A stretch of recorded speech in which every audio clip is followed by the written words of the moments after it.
So there you have it. I would highly recommend an extruder for it, where if you go to pipe it and it drops on you, you're gonna go, oh, you don't want to do that. So an extruder would be really good. For the hanging swags? For the hanging swags. Yep. Yeah, that'd be very cool. Oh, we got to get one up here. Excellent. Any last thoughts on this project? Okay, a lot of people ask me if I refrigerate my cakes once I have the fondant on it. Yes, I do. If there's nothing else in the fridge, you can leave it in there. But I do cover it with saran wrap or commercial plastic. Cover it gently, and I stick it back in. Especially if you're working with buttercream that's got whipping cream in it or any kind of dairy, it does need to be refrigerated. So keep that in mind that yes, you can cover them with plastic. When you take it out of the fridge, don't wait. Immediately pull the plastic off. The fondant will get a little tacky, and if there's not humidity in there, it will dry.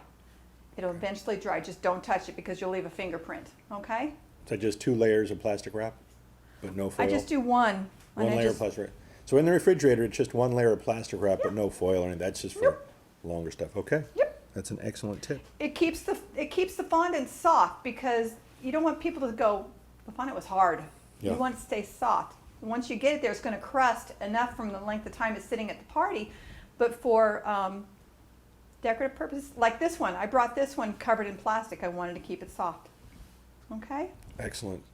Okay, here it is fully constructed, and a few of the red fun little balls are on it now, the sugar balls.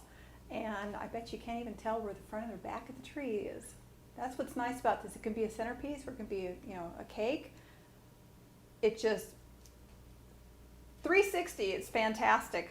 I really enjoyed putting this one together. So the bottom is where I did the green, the 2-tone greens that I was talking about, down here at the bottom.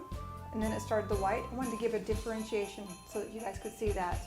So I'm going to add a little bit more of the red balls to it, but I hope you enjoyed this presentation of my Christmas tree.